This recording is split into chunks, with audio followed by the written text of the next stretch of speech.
Independent thoughts, independent life. This is Chad Benson. When in doubt, your poll numbers are sinking. Inflation is rising. More economists are thinking we could be heading for a recession. You've got issues with other places around the globe, but when in doubt, you always have that other card you can go to. So it's time to pull out a raid. And yes, this morning, the U.S. conducted a raid.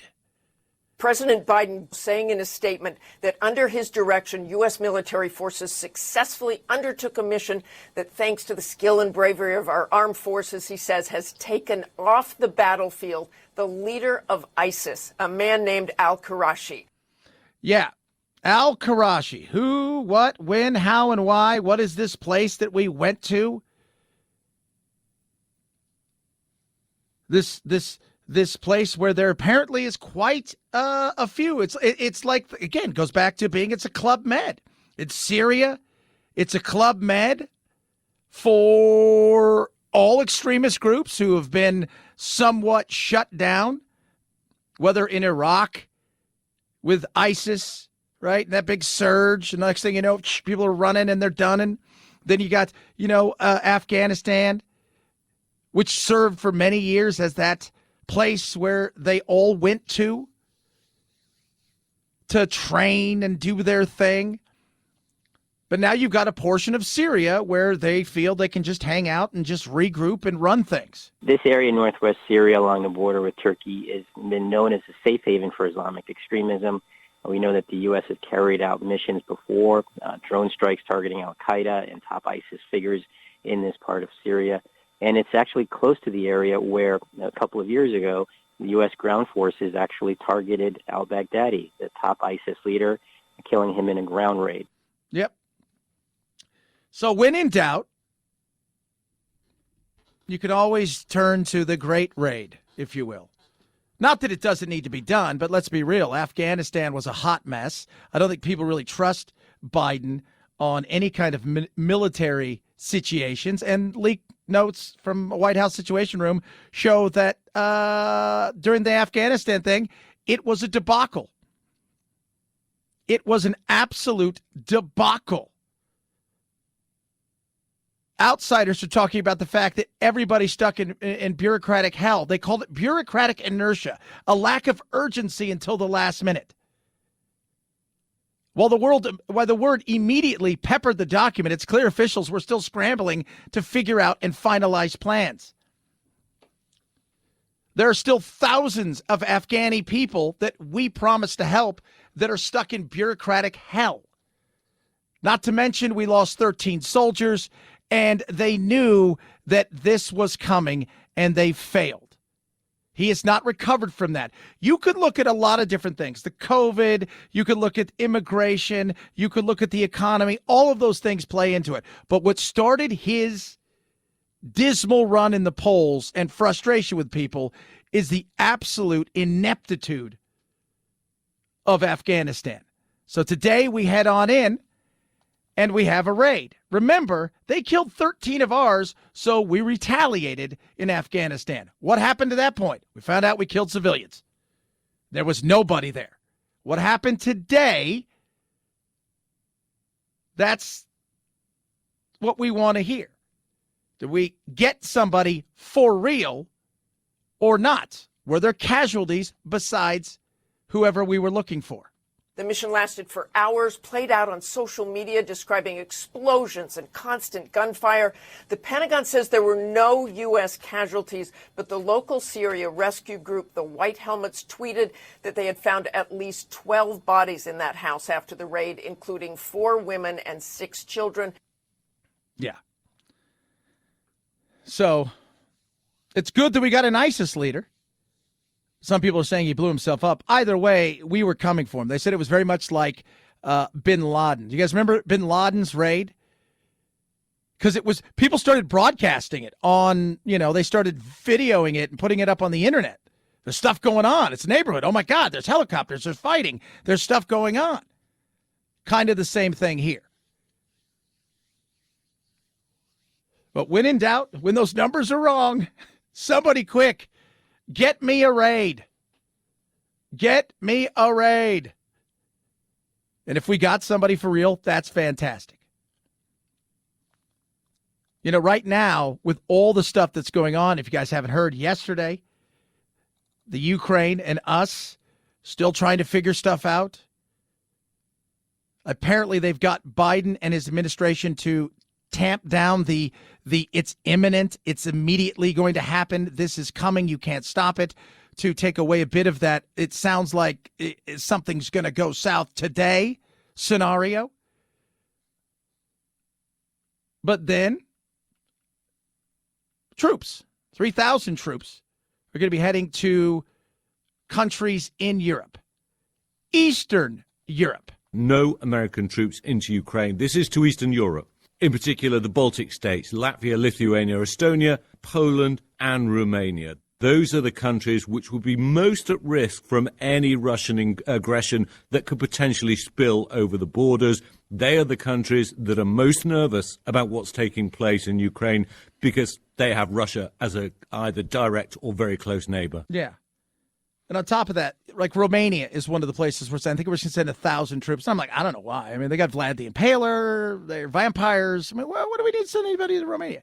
The reality is we're going to be sending them in certain places, but we're not going to have anybody there. The Brits, by the way, do have some of their special forces there training the Ukrainians in how to use some of the tools that we have given them and that they have given them to potentially take on what could be the heavier military aspect of what the Russians may bring across the border if they do come. It's if. I keep saying it's not going to happen for a while. Later in the month, and he's not going to take away from Xi and the Kung Flu Olympics. It just isn't going to happen. Not at this point. So we have a raid and we have soldiers heading to Ukraine. Man, when in doubt, right? What? Just saying, when in doubt. And I hope we got the SOB for ISIS. I absolutely do. Who doesn't think that? Is this a message as well? Remember, Syria, Assad, Russia, very tight. But it's also going to give them an opportunity to say, look what America does. Look what America does. They're evil and bad. Look what they did. They went into somebody's sovereign land, and they killed people, including children and innocent bystanders.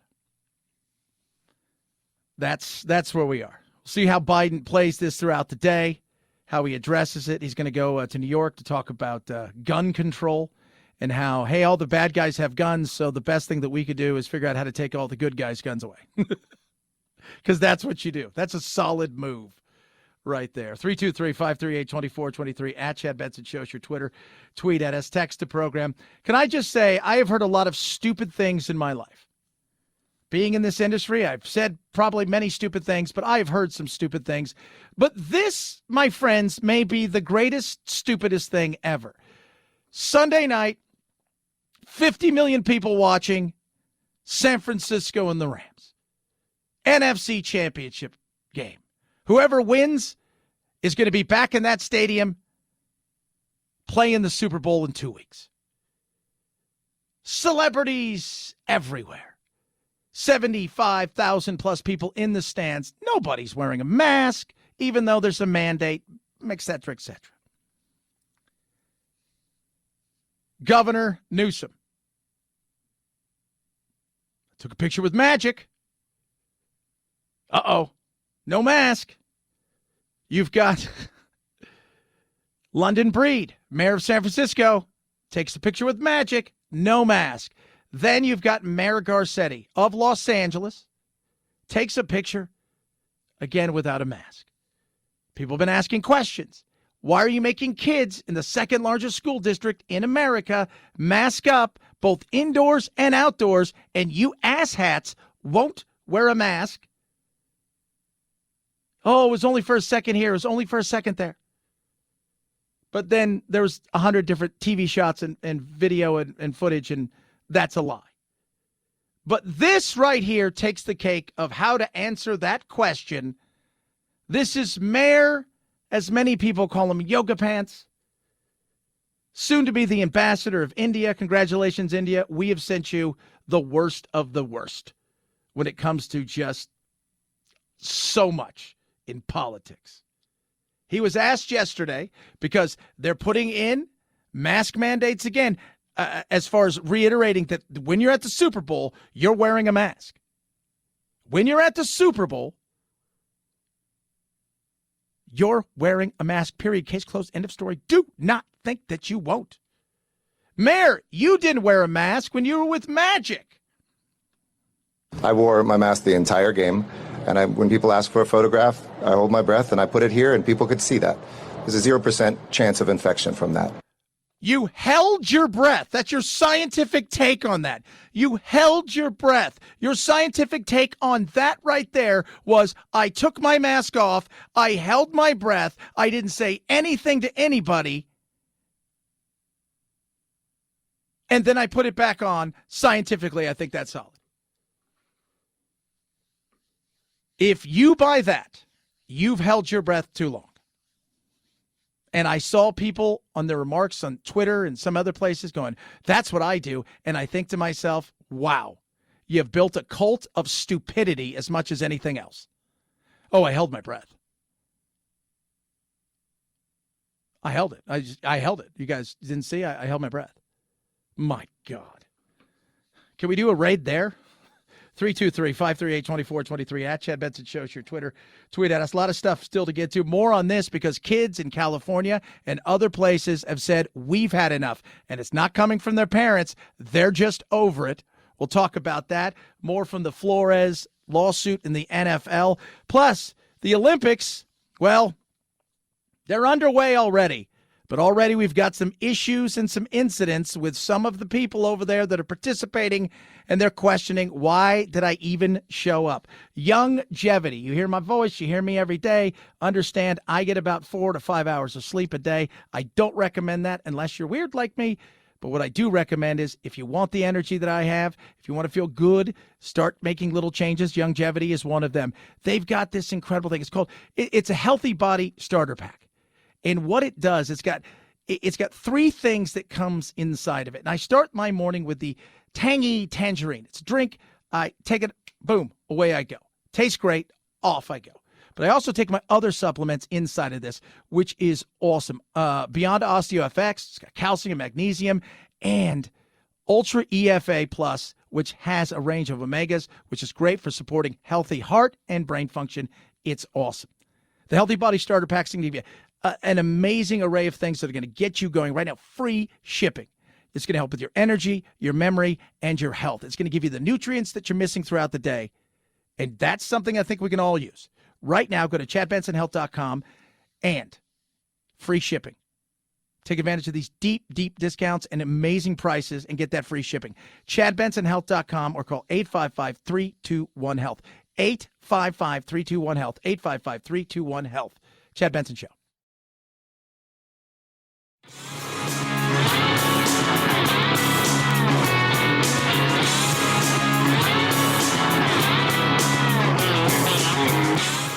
You stink like fear and white male privilege to me. I do often out myself verbally as a gender. My pronouns are they, them, and I'm proud to be a gender.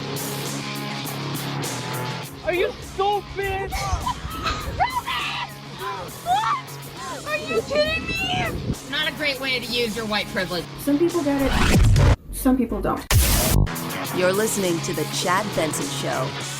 Social media is social media, as we all know. There's many different things out there that you can gravitate towards, but there's the biggies, right? The biggies. And the biggest of the biggies is Facebook. Meta. Guess what?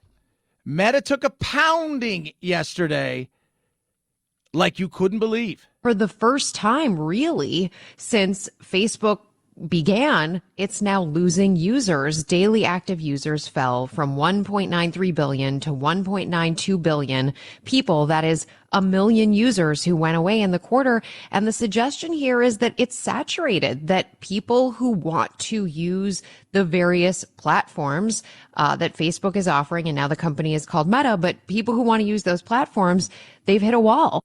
Yeah. They've hit a wall. That's why they're going to, quote unquote, the metaverse, which is where they want to head. I read an article yesterday that next year or this year, meta real estate, so a non-real world, is going to explode. People ask me, how can that be? I said, have you ever played a video game? Microtransactions are huge. My stepdaughter loves playing in the world of Roblox and on all of these things. Hey, can I get $5? Can I get, can I get Robux, this, that, and the other? The next thing you know, you look up and she's buying a house. She's doing this. This is only going to take it to another massive, huge sphere of spending money on things that aren't real. But somehow we're going to be able to all do together in the metaverse. They're trying to find an area to grow. At a certain point, you are saturated, and that's why they're thinking so much about building out into VR, AR glasses, virtual worlds, the metaverse, because that is sort of the next frontier in terms of where the company can grow. And something that Mark Zuckerberg, the founder and CEO, is talking about is just the interest that he has in Reels, that, they want to compete with TikTok. That's an area that might be growth. Yeah. And one of the reasons you saw yesterday when it came to TikTok, and remember when I talk about little things like regulations, right? So little things about regulations. Big companies enjoy regulations. Well, guess what? U.S. is moving, some say too slowly, to address the TikTok security risk. There is a security risk there, but don't think that people inside of Facebook and giant lobbying groups aren't asking serious questions about how and what can we do to get you guys to start to curb some of this, not only for safety concerns, but also because it'll help our business. Using regulations to win in business. What? Crazy. Chad Benson Show.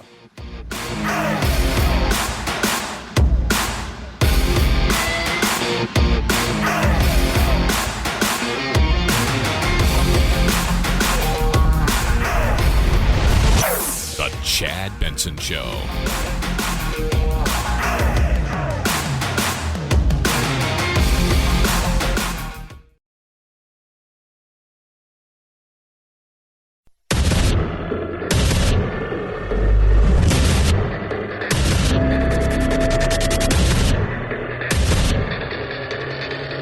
Independent thoughts, independent life.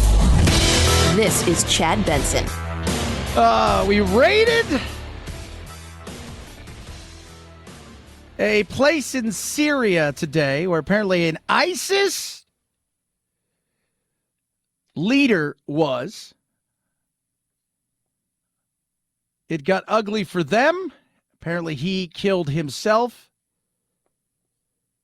Several other casualties, including some women and children. But you'll hear about that throughout the day. Yeah, we raided an area that some people say is a hotbed for activity when it comes to ISIS. And like they're all loosely affiliated, right? Like this group was loosely affiliated with this group, and this group is loosely affiliated with this group, and over here they've worked with them before. It's like when you go read a Wikipedia of an artist and the associated acts are all like, oh yeah, I've worked with the Gorillas, and I worked with the late Meatloaf, and I was in it's what? That's kind of what these groups are like, because it's about whatever insanity that they had decided to spew. But today, Biden and I guess authorized special forces to go do a job, and they did a job. He, of course, replaced al-Baghdadi, who was killed in 2019, a dramatic mission overnight with those U.S. helicopters swooping into northwest Syria near the Turkish border in the middle of the night. Dozens of U.S. Special Operations Forces then surrounding a house in an area known to be home to Islamic extremist groups, including al-Qaeda and ISIS. He died like a dog. Oh, goodness me. Well, good riddance to bad rubbish. Now, if only we could get rid of, not in that way, our politicians. So the Super Bowl, we were touching on it earlier. I don't know if you guys are aware of this. The Super Bowl is not too far away. So this weekend, there is the Pro Bowl, which nobody watches. Although the skills competition's always kind of fun. I like the skills competition. They've got that kind of going for them where they're out there and you got to throw a ball into like a moving target and stuff like that. Always find that fun. But the playoffs have been amazing.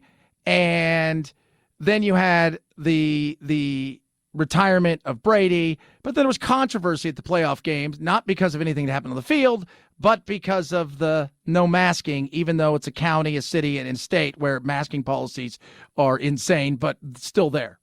Masks will be mandatory inside the stadium here, and unlike previous games in recent weeks, staff will be reminding fans to pull up their masks. Russ Simons with SoFi Stadium says whether a fan agrees with the mask rules or not, they're being told they must be on, and they're asking fans to follow the rules. All of this is about our personal responsibility to do the right thing and what we're asked, and it's not a game of gotcha, like, oh, I got away, I got to go from here to there without my mask. Vaccination proof or proof of a negative test taken shortly before arriving will also be required.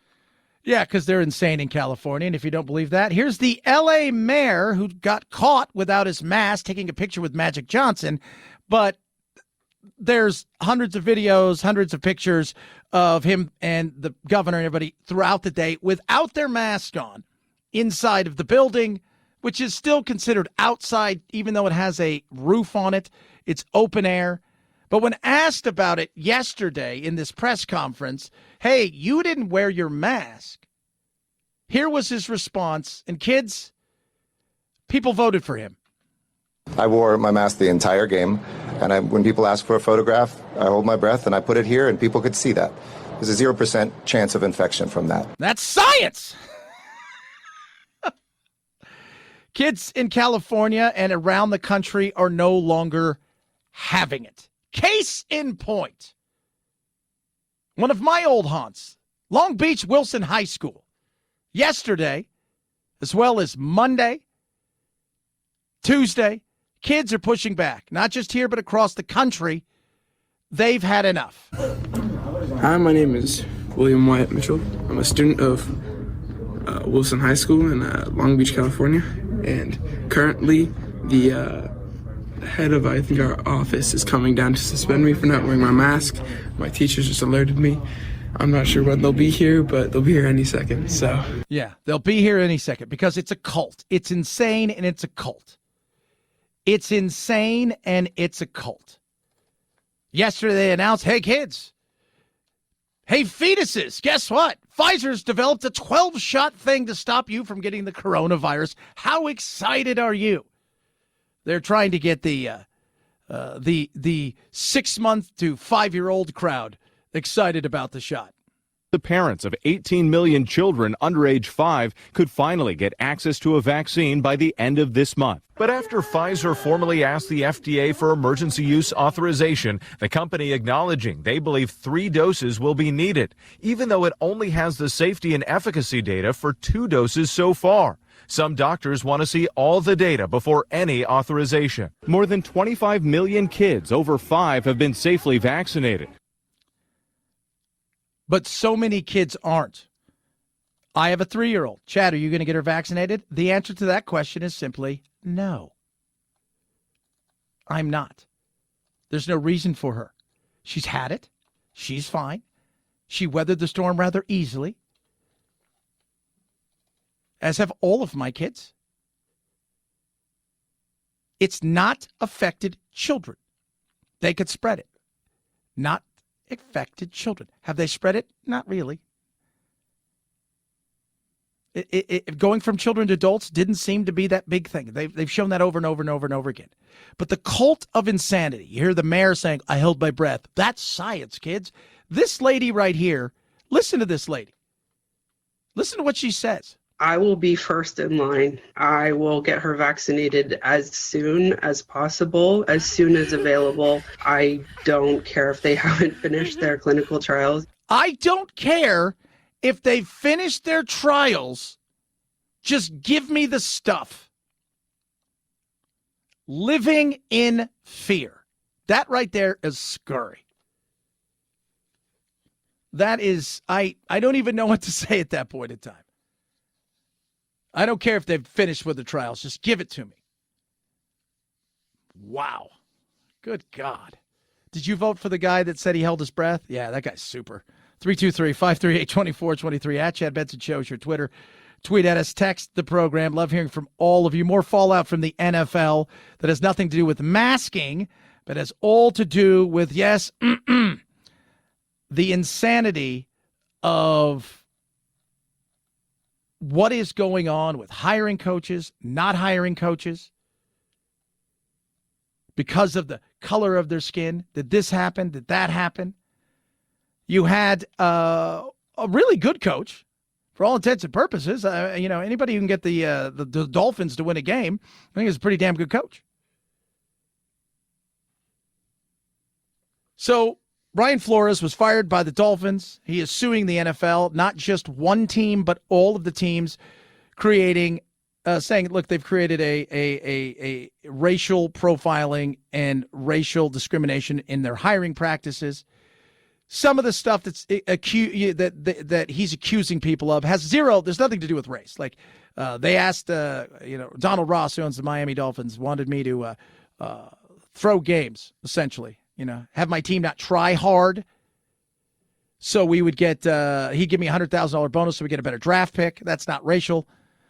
Several other things like that. The Denver Broncos, management team, when they went to interview me, they showed up and they looked like they'd been partying all night and John Elway was drunk. Again, that's not racial. It's poor. It's a bad look and it's a poor way to do business, but it's not racial. All that being said, there are serious issues. More and more people are weighing in on it. Other coaches now are talking about issues they had. Marvin Lewis. To tell you how good of a coach Marvin is, at least in the regular season, Marvin Lewis took the Bengals to the playoffs 7 times. He didn't win one game, but he's got a winning record with the Bengals. And he reiterated when he went to interview for a job for the Carolina Panthers, he was pretty much informed, you're coming to interview, but John Fox is going to get the job. What? Yeah. Other coaches say they have corroborating evidence in this, what will be a nightmare, and talked about, especially in the run-up to the big game. There are serious situations here that they're going to have to address. Bob Costas.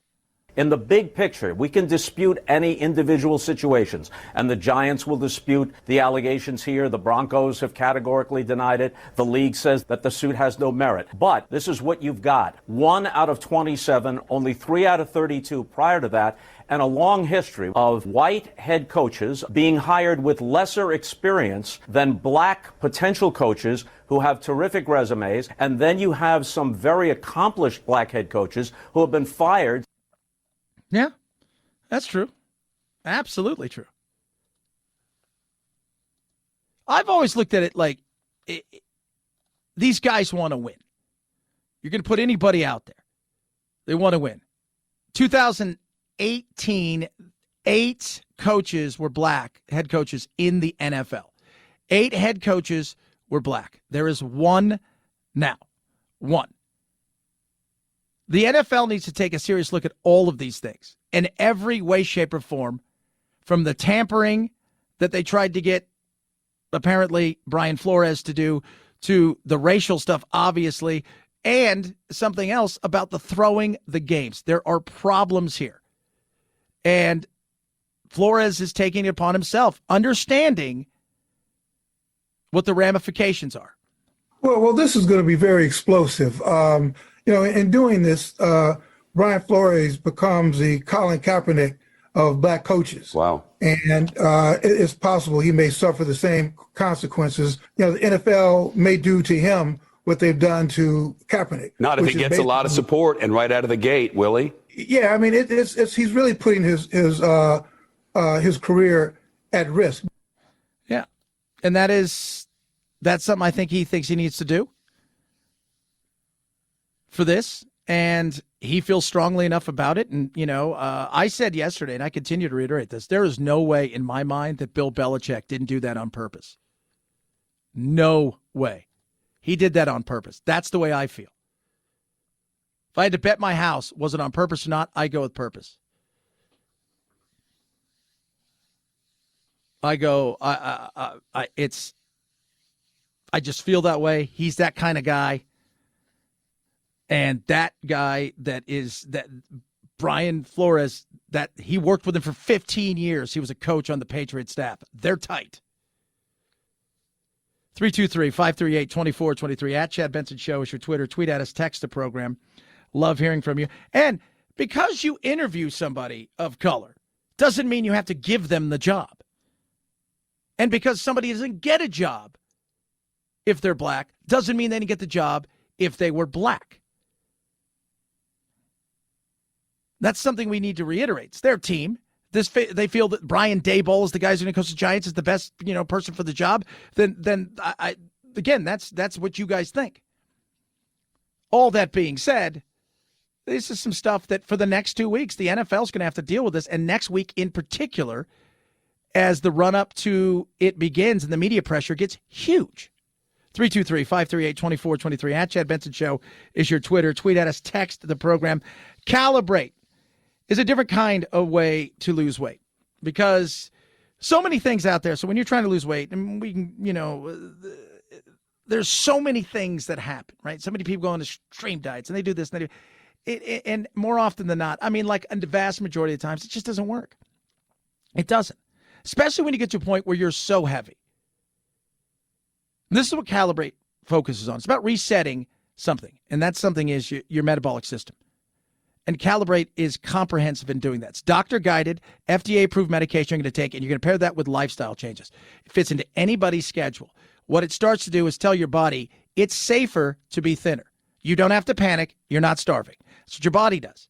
Get safe at a certain weight, and when you lose weight, it slows itself down because it thinks it needs to protect you from starving. That's what a metabolic reset is all about. You can get one-on-one video coaching, in-app tracking, medical care, including a video doctor visit. On average, Calibrate's earliest members lost 14%, but when you go watch their bodies, let me tell you something, in their videos, you're going to see they lost much more than that. It's not hard, and sometimes, no matter what you do, how many of us have been through it, no matter what you do, you still can't seem to take that weight off. A lot of it has to do with the metabolism side of things. Time to reset that. JoinCalibrate.com. Go there now. Save $50 right now. JoinCalibrate.com. Use the promo code CHAD. Promo code CHAD at JoinCalibrate.com. Promo code CHAD. JoinCalibrate.com. $50 off right there. Chad Benson Show.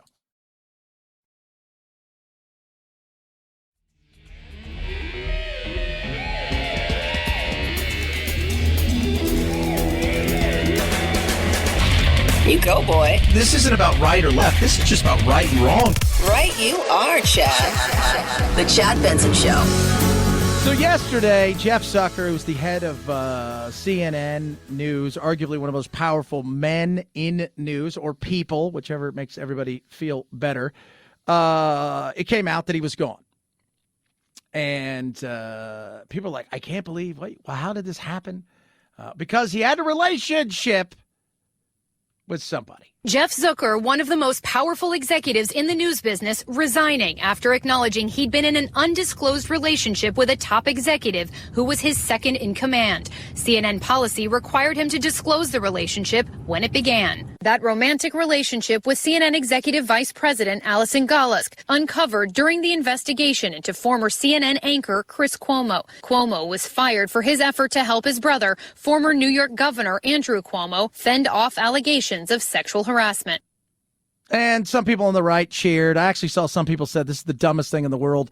Two high-powered people who were both divorced. Everybody's like, he was married. He's not married. By the way, it's his private life. They didn't inform the organization of what was going on. It's not the way it works. Here's what really happened. If you're super successful, you get away with a lot of crap that other people wouldn't get away with. Right? We all know that. Every single one of us knows that. Zucker makes decent coin.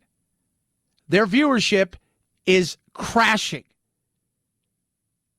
They're the laughingstock by everybody right now in the news world. And the guy that's running Warner Media, and a fan of him. And neither were a few of the other people that left. Katie Couric kind of said something about this in her book. This was like everybody knew what was going on. This was not a secret. This was an opportunity to get rid of somebody they no longer valued because what he brought no longer worked. That's it.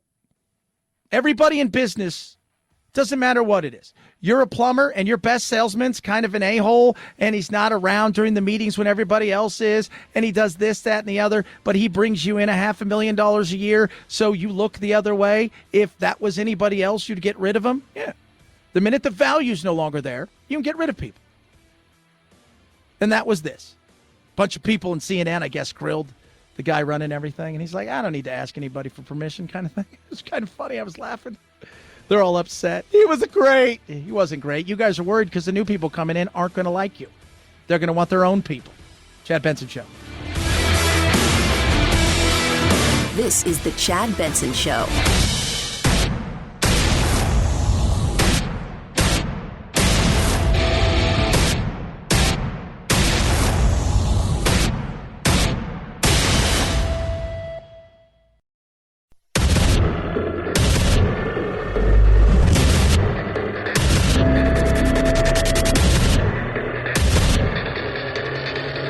Independent thoughts, independent life.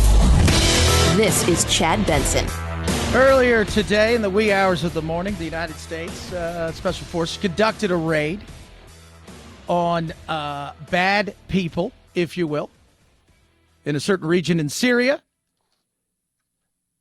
Interesting to see what Biden has to say about that. The person that they went after apparently has taken over for al-Baghdadi, the head of ISIS.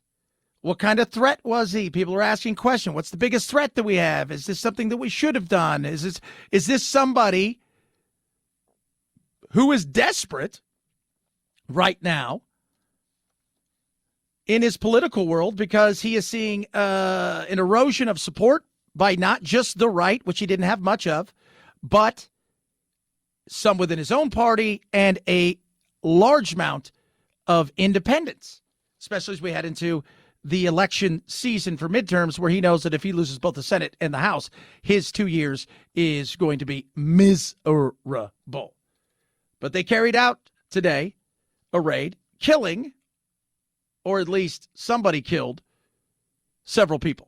A senior Biden administration official says at the beginning of the counterterrorism operation in northwest Syria, the targeted ISIS leader, Abu Ibrahim al-Hashimi al-Qurashi, exploded a bomb that killed him and members of his family, including women and children. This official calling that a, quote, cowardly terrorist tactic, and says the administration is still assessing the results of this operation.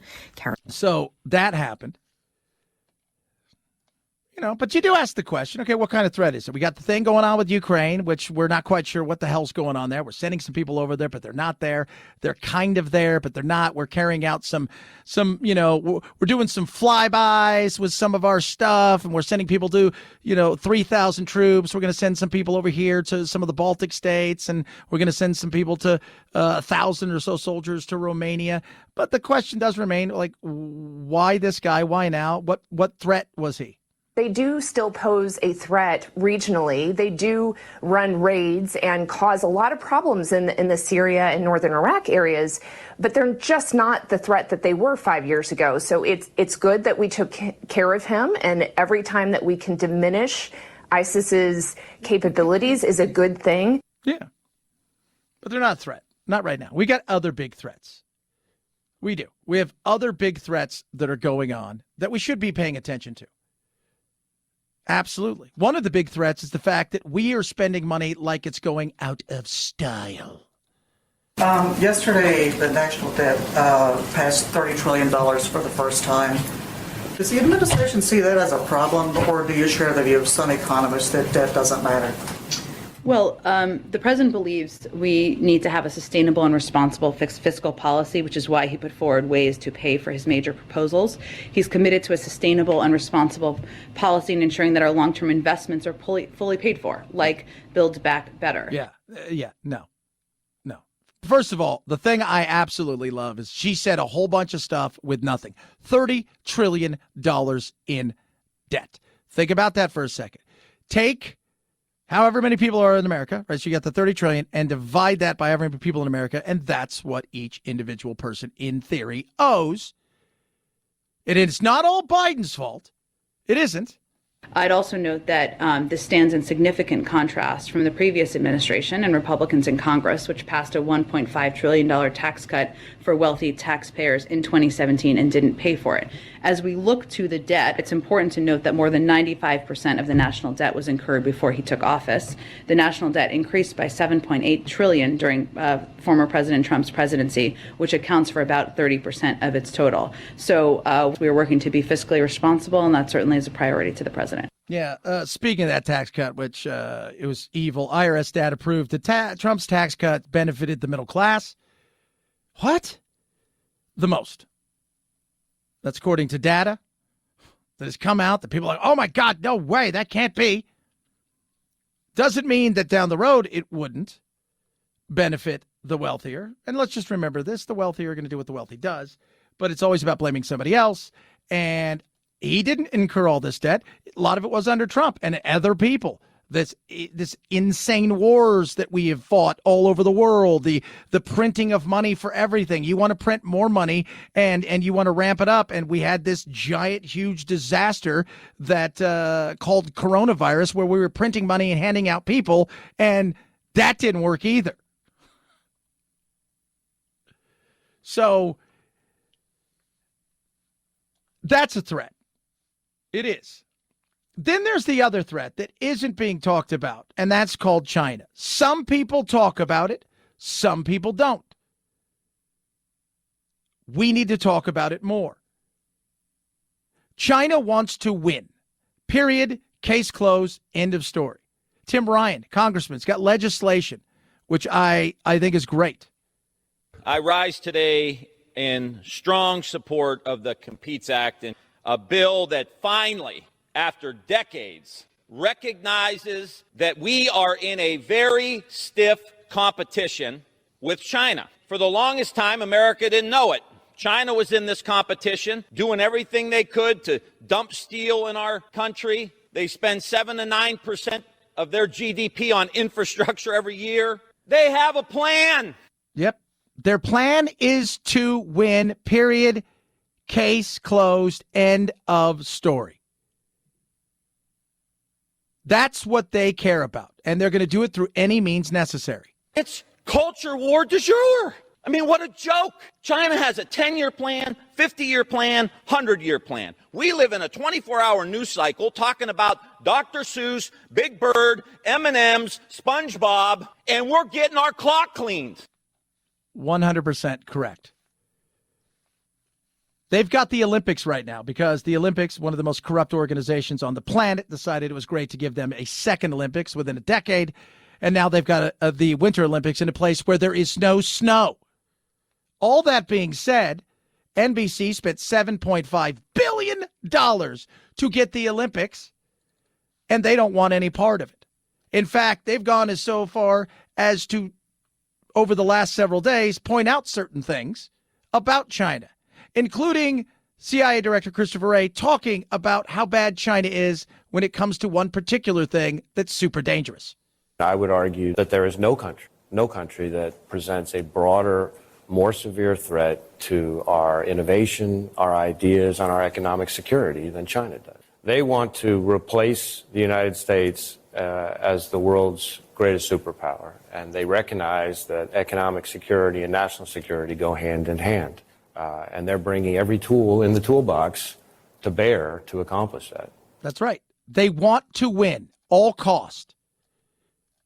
We're telling everybody there's 12,000 genders. Here's a pregnant emoji. Men can get pregnant. Let's celebrate gay penguins. They're saying no feminization on men on TV. You take it off. They want to win. There's two choices. Trump said that. Biden has said that as well. There's us and there's them. They want to win. They want the world to come to them when there's a problem. They want the world to turn to them when there's issues. They want the world to look at them as the way that the world should be. The fact that NBC did this when they're hosting the games on televisions for America can't make them happy about it. The fact that they are cheating more than anybody else. It's not even close. We see everything from traditional intelligence officers targeting private industries, innovation, and trade secrets, to so-called co-optees, which are basically people not on the official payroll, but who are tasked or incentivized by the Chinese government or Chinese Communist Party to help steal secrets. We see sophisticated cyber intrusions. We see shell game transactions. We see pressure on U.S. companies operating in China. And it is like something we've never seen from any other country. Yeah, because they want to win. College campuses is a soft target. That's according to Department of Homeland Security. I mean, you can go through and name. I mean, they name it. All the intelligence agencies say there is no easier and softer target than college campuses, and it's nuts. University of Texas, Bo Mao last year. He's a defendant in a string of U.S. criminal cases alleging Chinese spying in the academic world, right? And so this comes from 2020. So this is a 2020 story.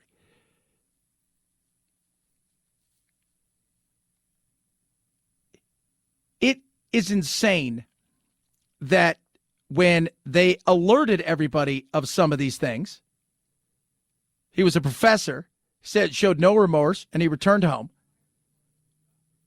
Of all of the things that are happening when it comes to on the campuses, that, oh, you better get off here because you're racial profiling. They're throwing people out.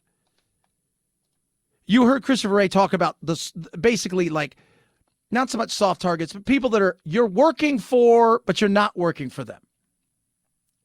Mike Baker was on last year with Joe Rogan. I just remember this distinctively. Interesting. He's a former CIA analyst and CIA operative.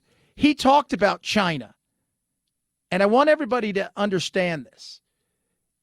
First of all, the long game. And that's what they're playing, is the long game. They'll develop a target. They'll develop a potential recruit for years and years and years. Or they'll infiltrate a society or an organization, right? They'll put a student out here who's actually working for the PLA, for their intel operations, and they'll put him out as an undergrad. And then they'll go to school, and then they'll get good grades, and then they'll go to a grad school, and then they'll get a job, and they'll get another job, and then 30 years down the line, it may pay off. But they're willing to make that investment. They're willing to make that investment. They want to win. They want to win. Debt and China. Those are things we should worry about.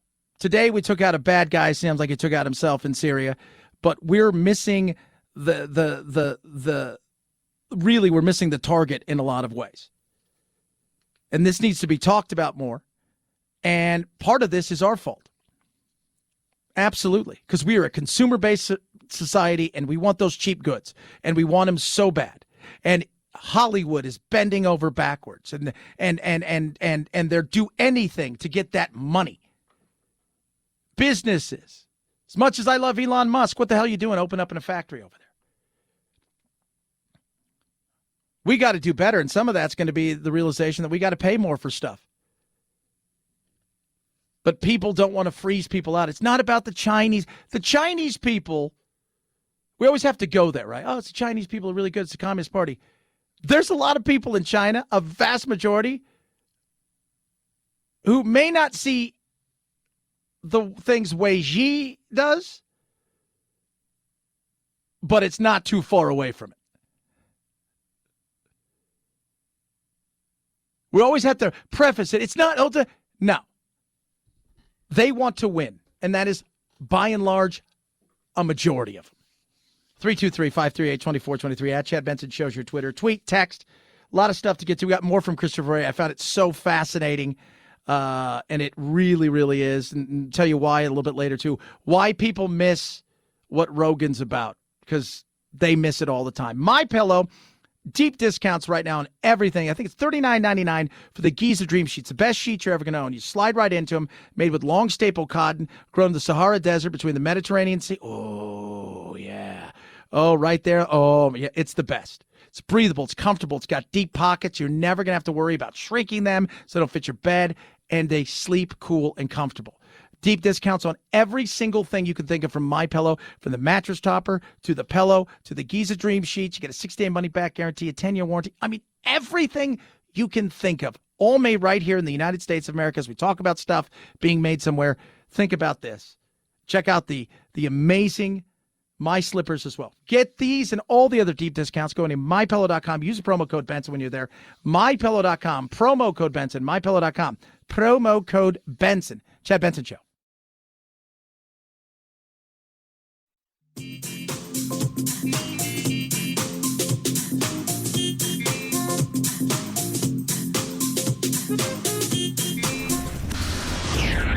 I usually don't get into politics. As an ordinary suburban housewife, I feel a little disrespected. I teach my children not to name call.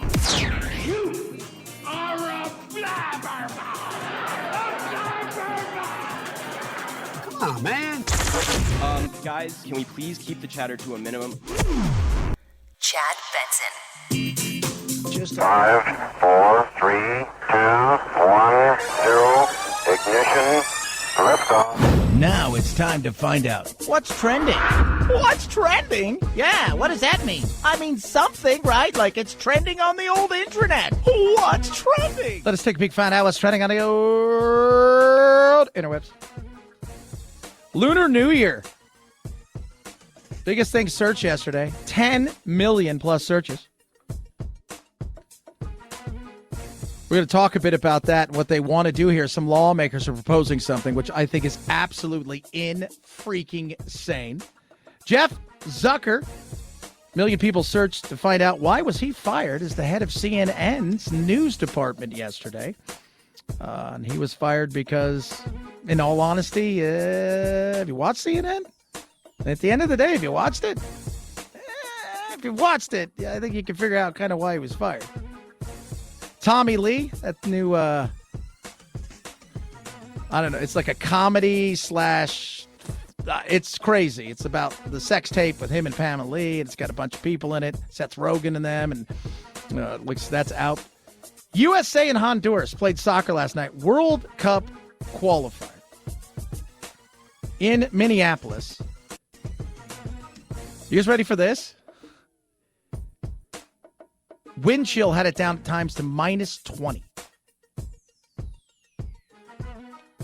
People are pissed, saying how and why would the Americans pick a cold area to play a game like that? Head on over to Twitter.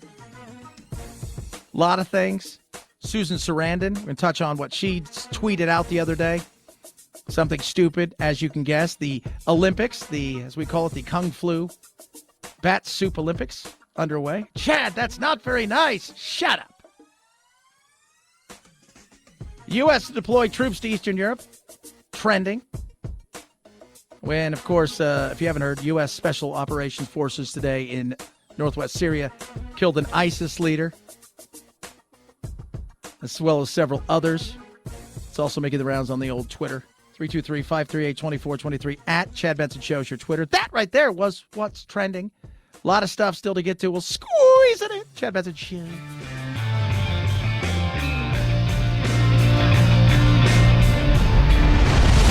The Chad Benson Show.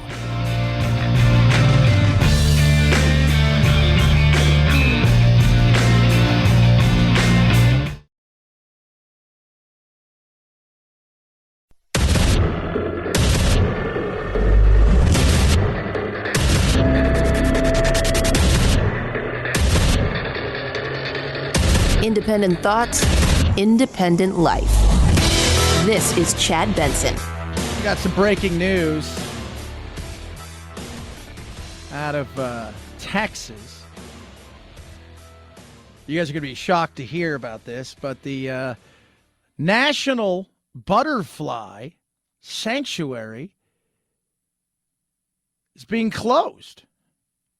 What? Yep.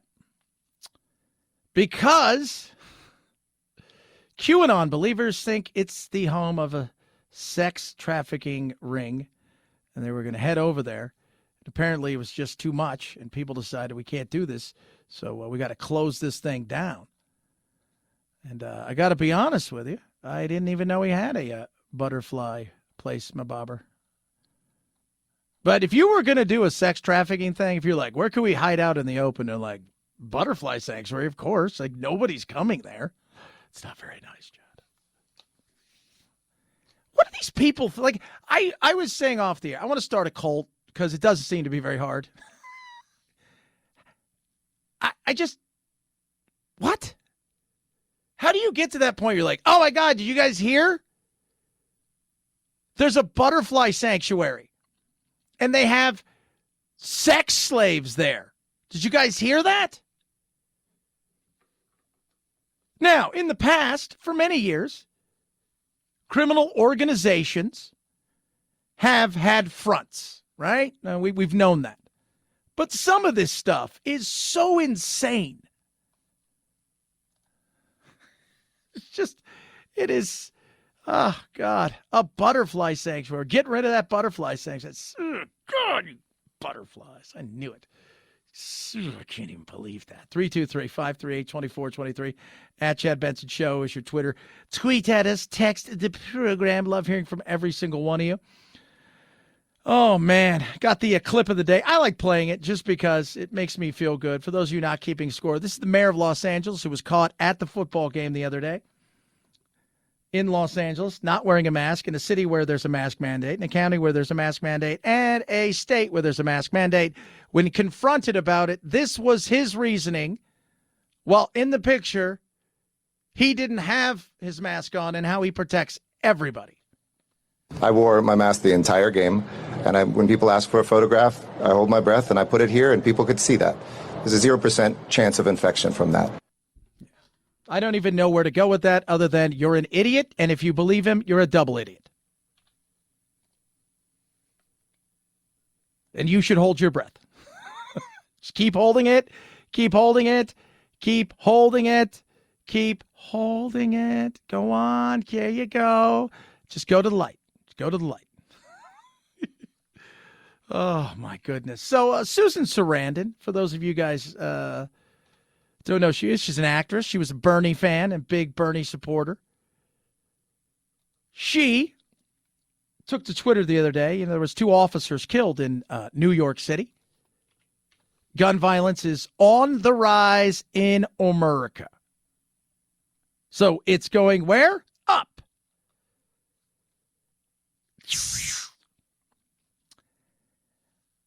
There was a massive funeral. And she tweeted out, and if you've not seen it, there is thousands upon thousands of police officers. She tweeted out, so if all these cops weren't needed for crime that day, doesn't that mean they aren't needed any day? People fired back at her. The National Fraternal Order of Police. Of all the days for Susan Sarandon to share her true feelings towards police, she picks the day we bury our fallen brother to make such inflammatory and brainless comments. When you spend more time hating on cops than you do your own career, it's no wonder why you're a D-list actor. NYC PBA. This is what privilege looks like. Wealthy actress, safe in her bubble, mocking heroes, making light of the crisis the cops are battling alongside our communities. NYC is uniting to stop the violence. At Susan Sarandon is living in a different planet. I think a lot of people are feeling that way. You're seeing the rise of crime everywhere. People are pissed. People are angry. But Susan, if it's not bad, right, and we don't need cops, then why is Biden going somewhere today called New York City to talk about gun violence? The president is heading to New York City today with his attorney general. He'll be meeting with the governor and the new mayor, Eric Adams. This is an attempt by the president to try and reinvigorate his push to tackle gun reforms and gun violence. This, of course, comes after we have seen a series of high-profile shootings in major cities, and just 2 weeks after those 2 New York City officers were fatally shot. And where do we see many of these insane crimes? We see them in blue cities that are large, that have insane district attorneys that turn a blind eye to everything, who endorse crime, who care more about the victims, and have essentially told the police, don't do anything. Whether it's the new DA in New York, who's already come out and say he's following the same path of George Gascon, who they're trying to recall in Los Angeles, who's following the same path as the person he as his underling put up in San Francisco and Chesa Bodine. You go and look and see what happened up there in Seattle with Jenny Durkin and the likes up there, and they're insane. You know, they were going to give Black Lives Matter the precinct. They had drawn up something when that whole thing went down and they had the Chaz and the Chop. They were going to essentially cede that building to them. When you don't respect law and order, when you don't respect the people out there who are doing it day to day, who have to put up with it because you live above it, what does that say? You don't respect the laws. You respect the criminals. You don't respect the laws. You think the criminals are victims. Portland, that has been a hotbed of just absolute crap. Poll out the other day, some 80% of people in Portland, like, the quality of life sucks here. Why is that? Defund police, get rid of police, police are evil, they're the Gestapo, they're Nazis. Why is our city suck so much? Why is there so much crime? People have had enough. Businesses across Portland, Oregon are saying enough is enough. They're asking community leaders to step in to help combat rising crime. One business owner says this issue hits pretty close to home. Right here's where they pulled out the concrete. They've been breaking apart. Lonnie Thompson tells us his son was at the car restoration shop when someone broke in early Friday morning. I got a phone call that somebody was breaking in the shop. I hopped in my truck. I headed down a couple of minutes before I got here. I got a call that he shot someone. He says his son, protecting their business, shot the intruder. Yeah, that guy's probably going to go to jail forever. How dare you try to do something like that? Now, it doesn't matter if you could have been in harm's way. No such thing as crime. These people are probably just hungry. I need to feed my family. Is there any way I could steal a pool? Today, his frustration with Portland and state leadership is off the charts. The politicians ain't doing nothing. They're all hiding in a corner. They physically do not want to address this problem. No. When you scream to fund the police, when you allow people to take craps on the sidewalk, people to riot and do whatever the hell they want, steal anything they want, do drugs in front of everybody, and there is zero repercussions, what do you expect? But like everything else, voters, you're talking about how miserable you are. 88% of respondents said the quality of life is getting worse in Portland. 70% of people citing homelessness and crime as the city's biggest problems, but they're too busy running around saying, we need to mask everybody. They're just hungry. And this is everywhere in big cities who've decided that the best thing that they should do is allow these people to live how they want to live, even if it impinges on everything that has to do with your rights. It doesn't matter because somehow they're victims. All the while, they're living above it. They want to set the rules that you live in with the people who won't follow the rules while they do whatever it is that they want to do without any worry. Thompson is not alone. In the Portland Business Alliance survey released Monday, 88% of voters polled say the quality of life in Portland is getting worse. 66% of voters report mistrust of local officials. And 81% of voters polled say the city council is ineffective when it comes to providing public services. Yeah. Wheeler and them. That's what you guys get. But like everywhere, whether it's Los Angeles, San Francisco, Seattle, Portland, Chicago, Dallas, Houston, Tampa, New York, Boston. When you continue to put the same people in power over and over again, you're going to get the same results. When you continue to say, well, I would love for crime to go down. I would love to not see people crapping in the streets. But at the same time, this person over here wants to be harder on crime. You know what? They say there's only two genders, so we can't vote for that person. They didn't recognize the gay penguins were really gay. So Susan Sarandon, back to you with your tweet about, well, if they're all there at that funeral, then I guess we don't need cops at all. It's easy to say when you have your private security and you live behind a gated community, but 99.9% of the world doesn't. And many of these big cities who wanted to abolish the police, who did defund the police, are now running to find out how they can fund more police. Because guess what? Crime rose. This is our shocked face.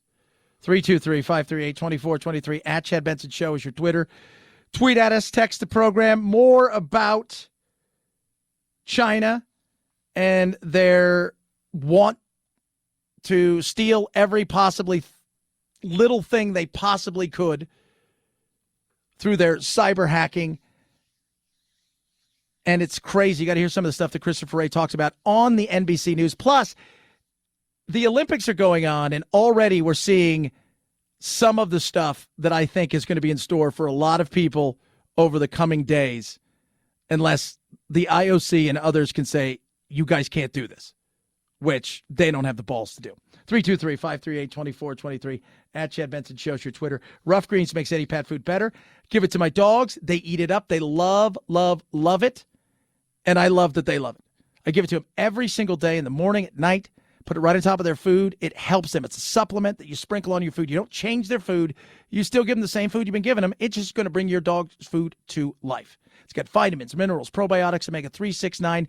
To me, the thing that's been the most help, especially if you got bigger dogs or dogs who get a little bit older, is helping them with their energy, but also helping them with their joint pain.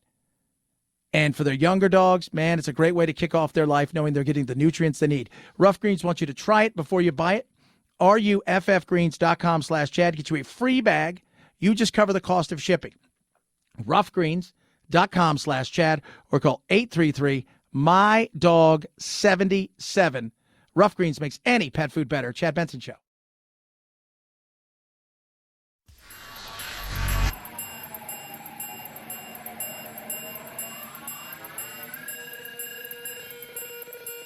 Set Chad straight. Text the show, 323-538-2423. That's 323-538-CHAD. Someone has to do it. Might as well be you. The Chad Benson Show. FBI Director Christopher Wray, I think I said CIA earlier. I don't know. So many directors flying around out there. I don't know who, what, when, how, and why. Was on NBC the other night. NBC, who spent $7.5 billion to get the Olympics. NBC, whose Olympic coverage is already going, even though they sent nobody over there, and they're keeping it as quiet as possible for all intents and purposes, because the reality is, I think they feel like, I don't know if we'd have spent this money if we knew you guys were going to give it to China. And from the time where they spent this money to where we are today, and how Xi has pushed and clamped down and taken control of China in a way that is, and reshaping it over the last several years, it's crazy. But he talked about on NBC how bad China is when it comes to their cyber spying, how bad they are. And I'm telling you guys, this is the stuff that matters. While we're fighting over all the other insane things, when it comes to the geopolitical world, which will affect all of us in small ways, these things matter. Again, they can bring a skill that no other nation can, and they can bring a willingness to use tactics that no other nation. Stealing other people's hard work, research and development, innovation, intellectual property, trade secrets, that's not innovation. That's not competition. That's theft. That's cheating. And that's what they do. When you go over there and you open a business, excuse me, and you want to manufacture, they want all of your plans. And they go and they steal it and they start manufacturing whatever you're manufacturing cheaper. I was listening to a buddy show of ours, Armstrong Getty, and he was telling us about his friend that several years ago at CES, and I'd heard stories about this before, but he was retelling the story of his friend said, they used to have Chinese Day, where the Chinese people would come and they would basically take every single thing they could, every picture, thousands upon thousands of pictures. They would come through, and in some cases they try to steal stuff, and then they would just disappear. You wouldn't see them the rest of the time. They all flew home. And the next thing you know, your product is out there, and you're like, what? They want to win. And it doesn't matter if it's the smallest little thing to the largest thing. From stuff that you would think that's national top secret to small things that people are inventing and doing. They're taking it all. And they're doing it in mass. And that's scary. And then we gave them the Olympics, but we meaning the free world, apparently. But I'm telling you, how and why we did that is insane. And it's vile that they have the Olympics based on the fact that you can see what's coming. This is Kim Milmans. She's a Belgian skeleton, it's like luge racer. This is her story over the last few days. Some of you have read the good news that I was sent out of the isolation facility. We thought this meant I was allowed to return to the Olympic Village and will be treated on the way to the village. We did not turn to the village, but the ambulance went to another facility where I am now. Yep. That finally got out. She was in isolation again. They've tested her a bunch of times. Why her? Oh, she was close contact with somebody. No matter how many tests came back negative, they kept playing this game. This is going to be interesting. Keep rewarding them. Because everybody wants that almighty buck, euro, yen, whatever it is. 323-538-2423. At Chad Benson Show is your Twitter. Tweet at us. Text us. Chad Benson Show.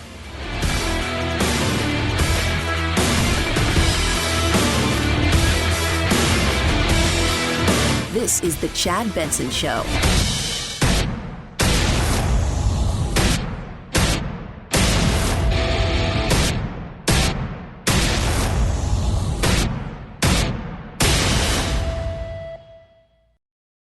I need to sell my house fast.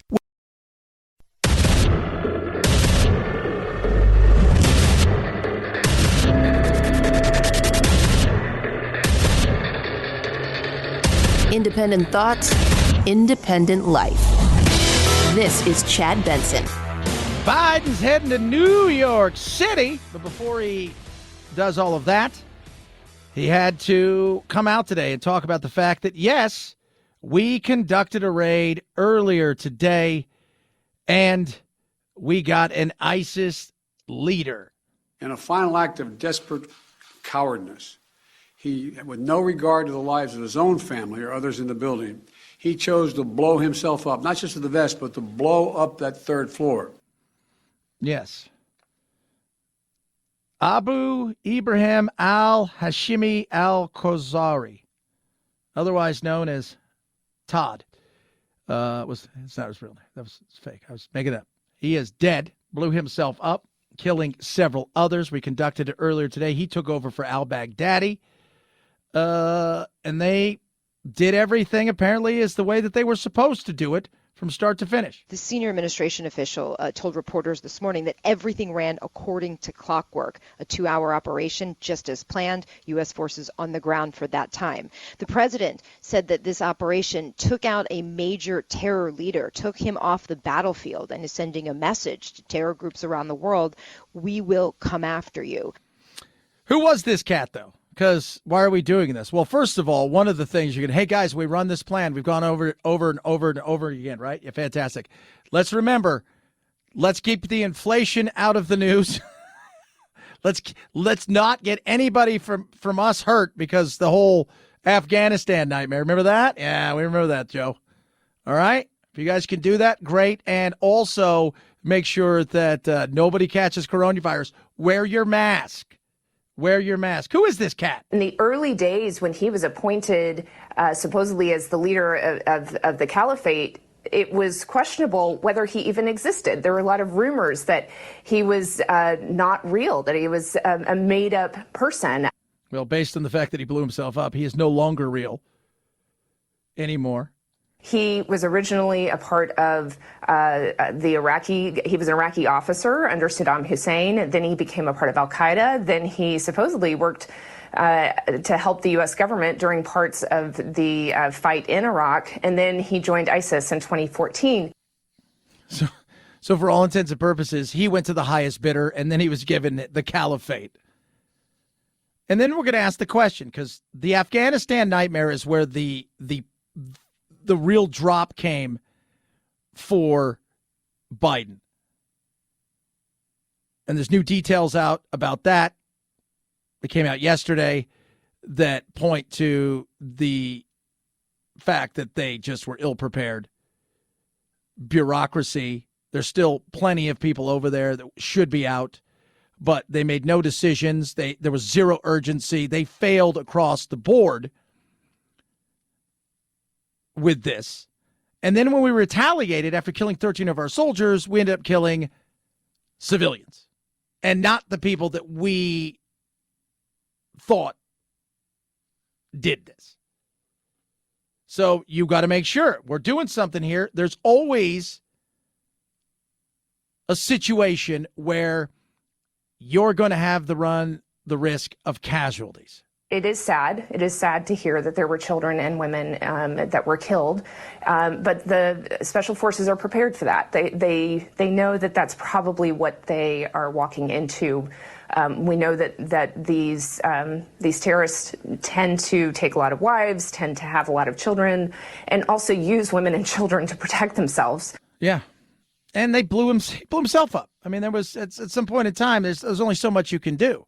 You could try to minimize it as much as possible, as Biden talked about. Knowing that this terrorist had chosen to surround himself with families, including children, we made a choice to pursue a special forces raid at a much greater risk to our own people, rather than targeting him with an airstrike. We made this choice to minimize civilian casualties. There's only so much you can do, though. And it's horrible, but we did it. It's horrible that we've got to deal with people like this, that there are people out there that live in a way where they're willing to blow themselves up and kill their family, that they're willing to kill other people for some twisted ideology and belief system that they have put together in their own mind, which at the end of the day, when you go and you look at ISIS and you look at al-Qaeda in particular, the likes of Osama bin Laden and all these, it's do as I say, not as I do. We know that. They're a criminal organization as much as they are a terrorist organization. They use the religion that they have taken and twisted and bent in such a way to build their death cult. And at the same time, when we end up getting them, what do we find out about them? They're as scummy as you can get, not living the pious life inside of a cave. 323-538-2423 at Chad Benson shows your Twitter. Tweet at us, text the program. Do love hearing from every single one of you. The NFL's got its big, giant Super Bowl coming. And I'm excited about it. You got the Bengals and the Rams at SoFi Stadium. It's going to be amazing. It's going to be incredible. So if you go to SoFi Stadium, after what we've seen over the last several days of football and people not wearing a mask, in particular Los Angeles, it's a city where you have to wear a mask. The county, it's a city where you have to wear a mask. The state, it's a city where you have to wear a mask. Lo and behold, nobody was wearing a mask, including the governor, the mayor, and the mayor of San Francisco. All of them. But they want to reiterate, you must wear a mask, even though 75,000 people weren't wearing a mask. Masks will be mandatory inside the stadium here, and unlike previous games in recent weeks, staff will be reminding fans to pull up their masks. Russ Simons with SoFi Stadium says whether a fan agrees with the mask rules or not, they're being told they must be on, and they're asking fans to follow the rules. All of this is about our personal responsibility to do the right thing and what we're asked, and it's not a game of gotcha, like, oh, I got away, I got to go from here to there without my mask. Vaccination proof or proof of a negative test taken shortly before arriving will also be required. Yeah, which is, it's just, again, we play this game of stupidity because we've elected, in many cases, people who are stupid, but they feel they can get away with it. And in many cases, they do.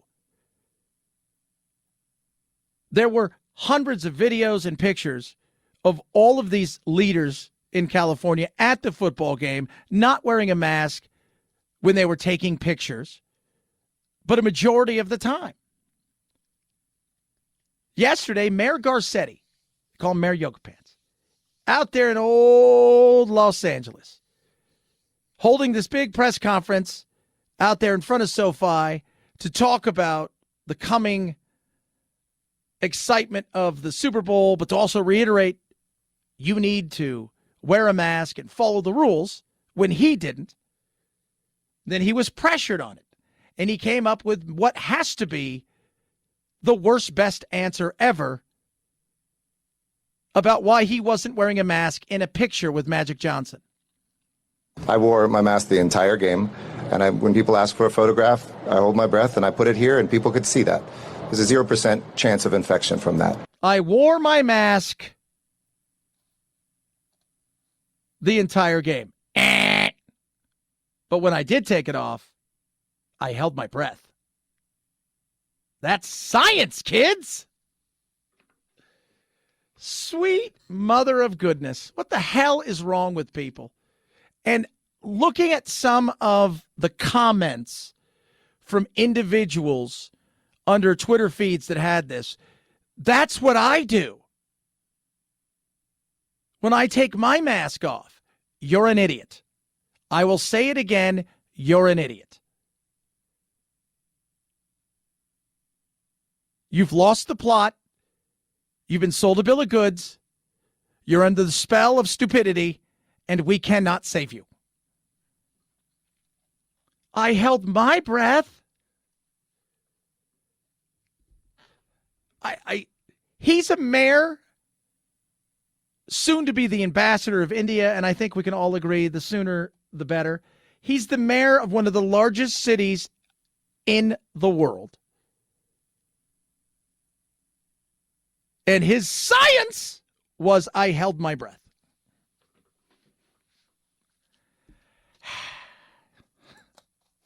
Three, 538-2423 at Chad Benson shows your Twitter.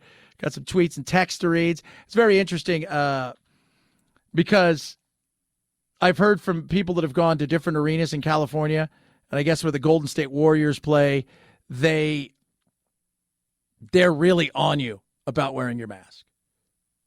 Where other places, not so much. But it's still stupid. The fact that you have to show your ID when you go to a place in Los Angeles to get something to eat. I just want a burrito. Well, can I see your ID? What? Good God. Just insane. What if I'm just saying I'm coming here to hold my breath?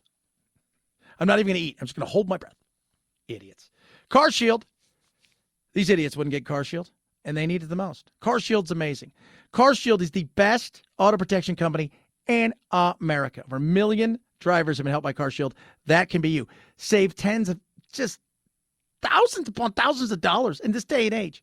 If something goes wrong with your car, you don't have a warranty. Check engine light comes on. What do? Got to pay for it. Prices are going through the roof. Getting parts is getting more expensive. This isn't good. But with CarShield, they're there to help you. You get 24/7 roadside assistance, a rental car for free while your car's in the shop. Shop the shop that you choose. They get them paid directly.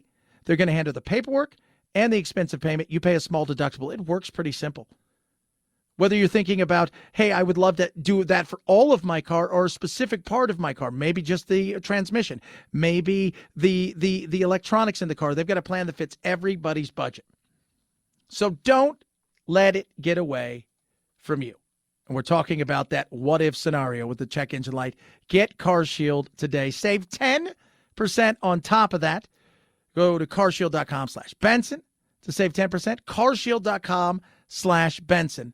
carshield.com/Benson. Save you 10% right there. Deductible may apply. Chad Benson Show.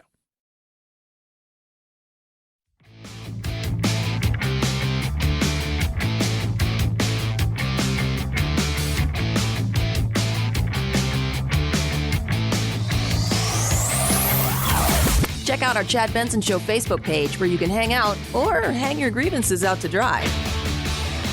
This is Chad Benson.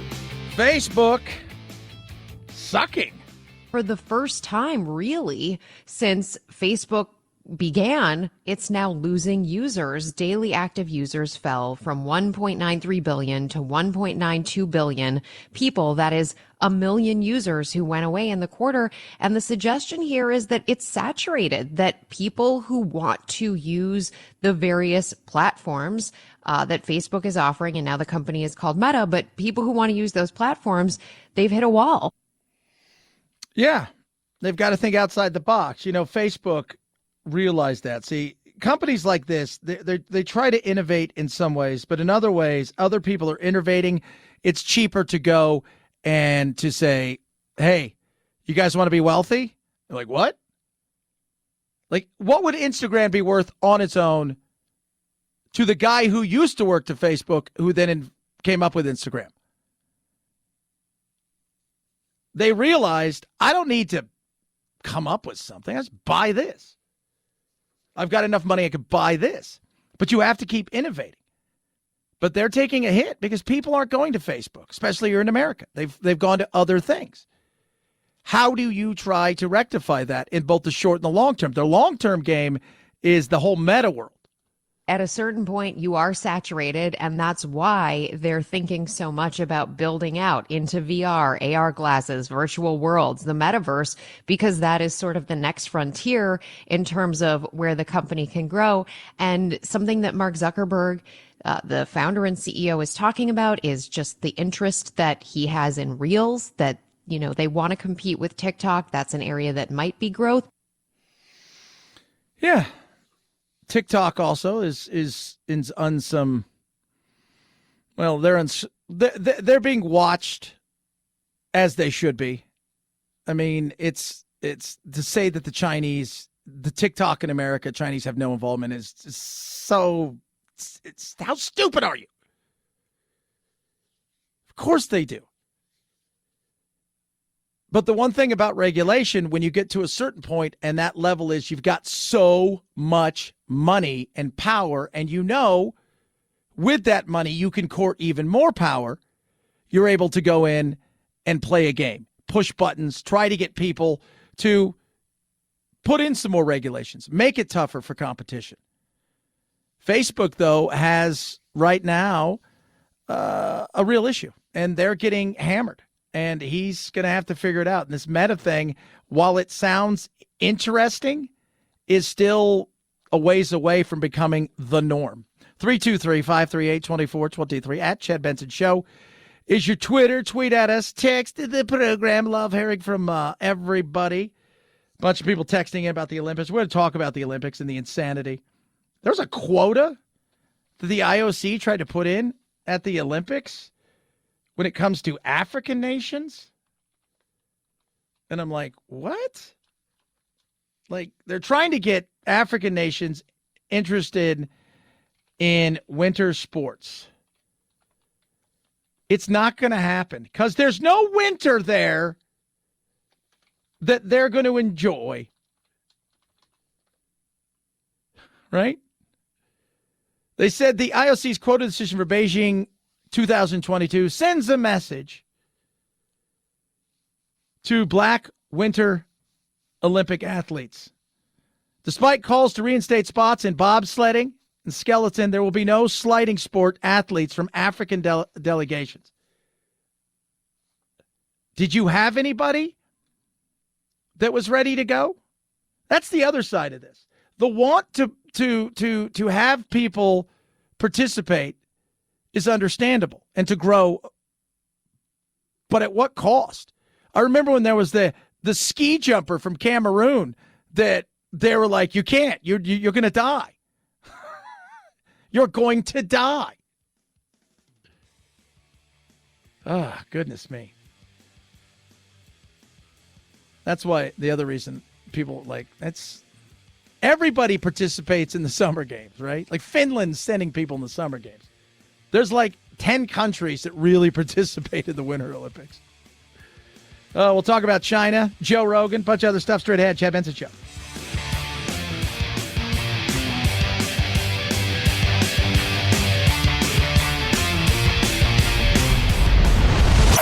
The Chad Benson Show.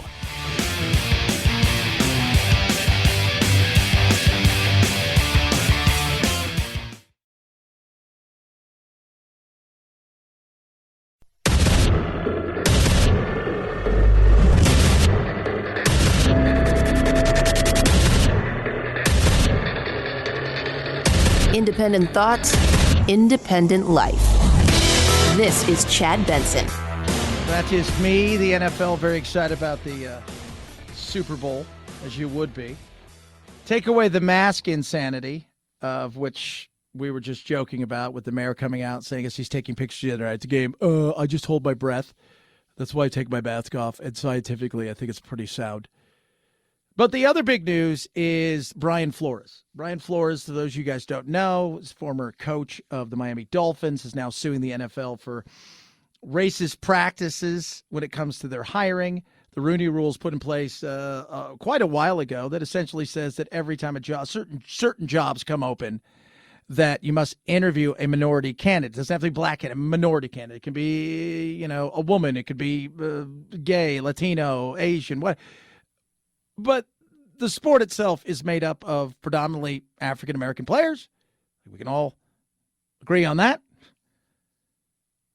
It's owned by mostly, I think there's one minority owner that's a true owner. And that's the owner in Jacksonville. And there's been, the NFL's got its problems, Kaepernick was an issue that became something that I don't think it should have become. And he turned himself into a wealthy victim. Should all be so lucky to be a wealthy victim like that. But when it comes to Brian Flores and coaching in particular, there was 8 coaches that were black in 2018. There's 1 now. And it all started from a text message that Bill Belichick thought he was sending to a different Brian.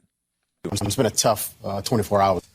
Before I interviewed, I received a text message from Bill Belichick saying congratulations on the Giants, essentially congratulations on the Giants job. There was some back and forth and some confusion because you haven't sat down with the Giants yet. I have not sat down with the Giants. There was some back and forth, and I asked him, "Is you talking to the right Brian?" As you've seen him through the text messages, he was actually thought he was texting Brian Daboll, who they ended up hiring. Yes, sir. So at that point, how did that make you feel, knowing that you were walking into an interview where a decision might have already been made? It was a range of emotions. Yeah.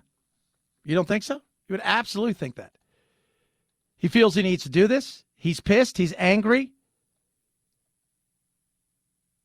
But there are some serious issues. And not just about the race thing. There's serious accusations outside of that from tampering that apparently Donald Ross, when he was coaching the Miami Dolphins, Donald Ross, the owner, wanted him to try to get and recruit a quarterback while they had a quarterback, and that was tampering. And on top of that, he also alleged that he wanted him to throw games to get a better draft pick. There are a lot of problems there. Bob Costas talks about the issues. In the big picture, we can dispute any individual situations, and the Giants will dispute the allegations here. The Broncos have categorically denied it. The league says that the suit has no merit. But this is what you've got. 1 out of 27, only 3 out of 32 prior to that, and a long history of white head coaches being hired with lesser experience than black potential coaches who have terrific resumes. And then you have some very accomplished black head coaches who have been fired. Yeah. And some of it, by the way, like one of them, he talks about Steve Wilkes, who was a coach out here for a year in Arizona, gets his job. He coaches for 1 year, is fired. They have the number 1 pick. They bring in Murray, but then they bring in, who was the number 1 overall pick, and then they bring in a coach that Murray was familiar with, and Cliff Kingsbury, who had never coached at this level, didn't have a winning record in college, but ran the offense that, Cliff ran an offense that Murray was really comfortable with. But in fairness, Steve Wilkes was an awful head coach. It was a hot mess. I'm at the station where we're the flagship for Arizona. He's named inside of this lawsuit, and it had nothing to do with black. And it was even Gatos, my on-air partner, excuse me, he's got season tickets. He said, Chad, it was so awful. We went to only a handful of games, and we'd leave by halftime because it was so awful to watch. But there are issues, and the other issues, too. Some of these allegations about paying or offering to pay him to help his team lose so they could get better draft picks is also massive. If that allegation is correct, the penalties against those owners would be severe, even to the point where it might be possible that they would be forced to divest themselves of the team. If you're paying somebody or pressuring somebody to lose games, that obviously goes right to the integrity of it. And now, with the proliferation of legalized gambling, if leagues don't have an ironclad kind of assurance from their fan base that the games themselves are on the up and up, that's a very, very serious problem. Yeah. And tanking, by the way, just to let you guys know, everybody in sports tanks if you get into a certain position. Earlier this year, the Jets won a football game, and their fans were upset because it ruined their draft status. Like, everybody understands. The Philadelphia 76ers, who are one of the favorites this year, maybe to win the NBA championships, were awful for several years, and the general managers kept saying, it's a process. Remember the process. And the process was stockpile high draft picks, continue to do that, and then build up something by putting yourself in a position to get the best young talent and be able to afford it. Everybody knows that. But you don't say it, and you don't reward it.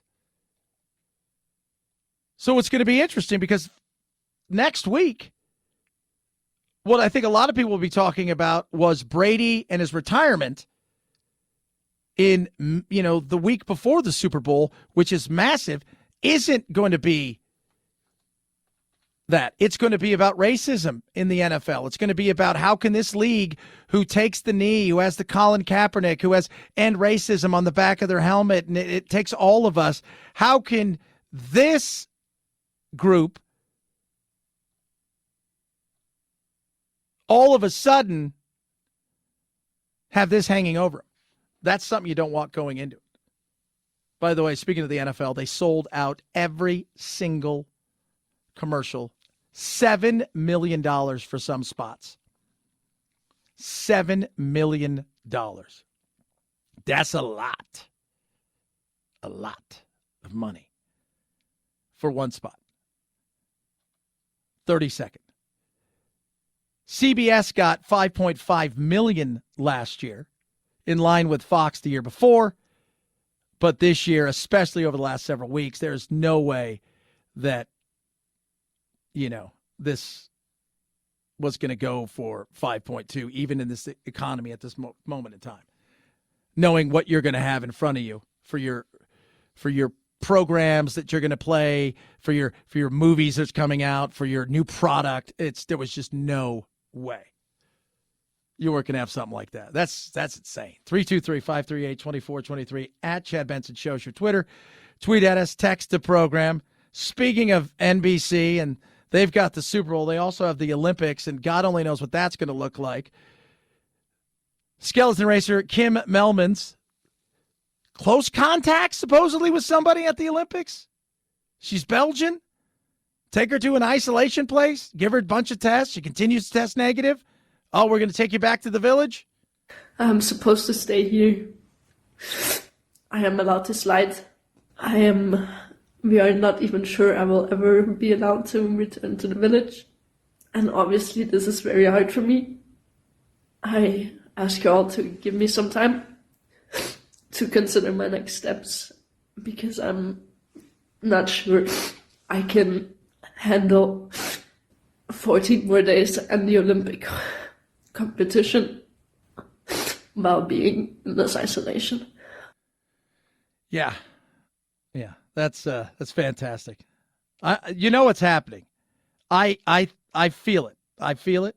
Maybe I'm wrong. I would love to be wrong, but I have a sense that we're going to find a few people that were in positions potentially to win a medal or a rival in something that it comes to a Chinese competitor, and that magically they will test positive, miss the event, then magically test negative. And then the IOC and everybody go, oh, it's no big deal. It was an accident. Yeah, it's just sad. 323-538-2423 at Chad Benson Show is your Twitter. Tweet at us. Text the program. I want to touch on Joe Rogan in a bit, because I hear all these people talking, and many of you are talking, and you've sent stuff about why you like Rogan or why you don't like whatever it is. But the thing that everybody continues to miss over and over of why cable news is getting their ass handed to them, and why people like Rogan are continuing to grow, and other shows that are out there on YouTube.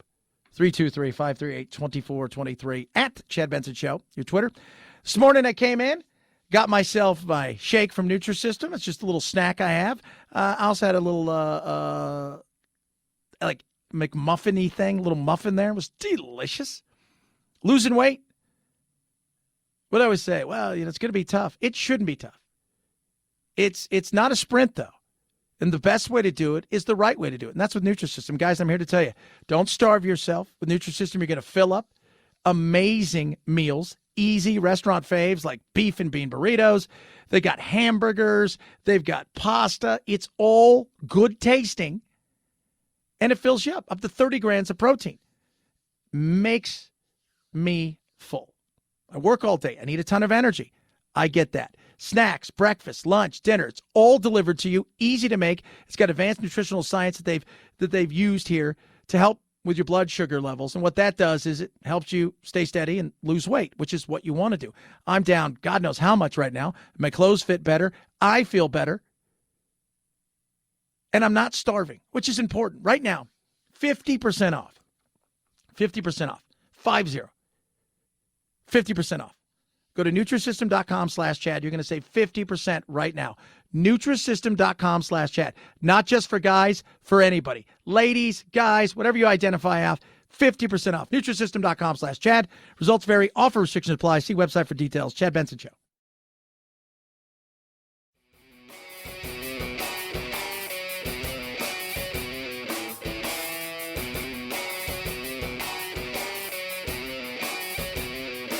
Being antisocial sucks. Hang with Chad's friends on Facebook, The Chad Benson Show. And if you just need some alone time, head on over to Twitter at Chad Benson Show. Either way, we can't wait to meet the real you. I love it. People tweet out about stuff. And so today we attacked, did a raid in Syria, and al-Hassami, who is apparently the the guy that took over for al-Baghdadi. To see the left, President Biden got al-Hassami. President Obama caught Osama bin Laden. Mango Mussolini caught 2 impeachments and COVID. And you start laughing because you're like, what do you say? You're like, people are, they're tweeting at me. And I'm like, before al-Hassami, there were others, including al-Baghdadi. And let's not forget, they got arguably in Iran's chief antagonist, the most deadly man in the Middle East. But we forget about that because it's about disdain and hate. That's where we've come to. Both sides do it. The left, though, is insane at times. Case in point, they're still mad at Joe Rogan. I played this yesterday, but I just want everybody to understand the thing with Joe Rogan. So the controversy is going on. We're all going to pull our stuff. Joe Rogan comes out and he does this mea culpa weird apology. The problem I have with the term misinformation is that many of the things that we thought of as misinformation just a short while ago are now accepted as fact. 8 months ago, if you said, if you get vaccinated, you can still catch COVID and you can still spread COVID, you would be removed from social media. Now that's accepted as fact. If you said, I don't think cloth masks work, you would be banned from social media. Now, that's openly and repeatedly stated on CNN. If you said, I think it's possible that COVID-19 came from a lab, you'd be banned from many social media platforms. Now, that's on the cover of Newsweek. Yeah. Very, very true. All of that is very, very true. We touched on this a bit yesterday, but I think it's worth playing again. Kat Rosenfeld, culture writer, over the weekend talking about Rogan, but it's she's on with Brian Stelter, so automatically, the two hens are in the room and away they're going to go because they're just upset. Kat, you wrote on Twitter about Spotify. You went viral for a comment about it yesterday. Tell us your point of view first about this Spotify mess, because it's really dominated the week. Yeah, what I think is interesting about the backlash against Spotify vis-a-vis Joe Rogan is that people are fundamentally angry about not being able to stop his audience from wanting news that is bad for them. By the way, I am not fundamentally angry at anybody for getting any information that you're going to get, as long as you get it legally.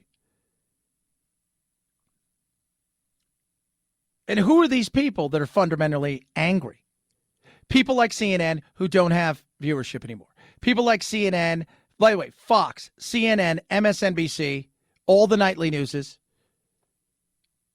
absolutely crashing in the viewership. People are exhausted.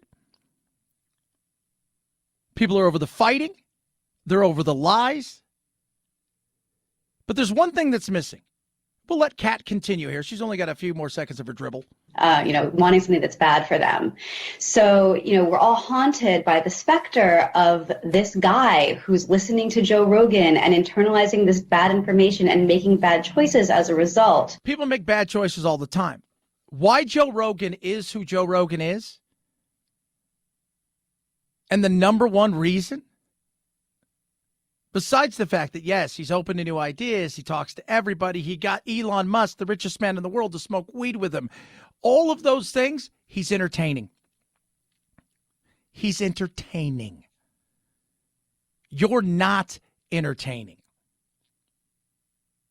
Brian Stelter's entertaining because he's awful. Right? All of these news organizations are finding out the thing that was entertaining for their audience isn't around anymore. And no matter how much they manufacture stuff for him, Trump, or about him, they weren't coming for you because you don't bring anything that's entertaining. Would you rather be right, wrong, or entertaining? I'll take entertaining every time. If I'm right and boring, you'll never come back. If I'm wrong and boring, you'll never come back. If I'm wrong, but I'm really entertaining, your ass will come back. You'd like to be right and entertaining, but that's the reality of it. They don't get it. Plus, they can't control it. That's what makes it hilarious.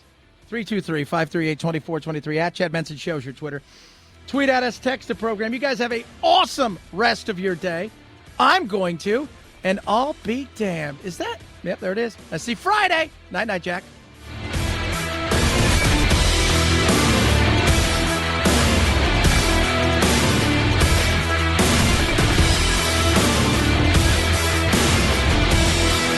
This is the Chad Benson Show.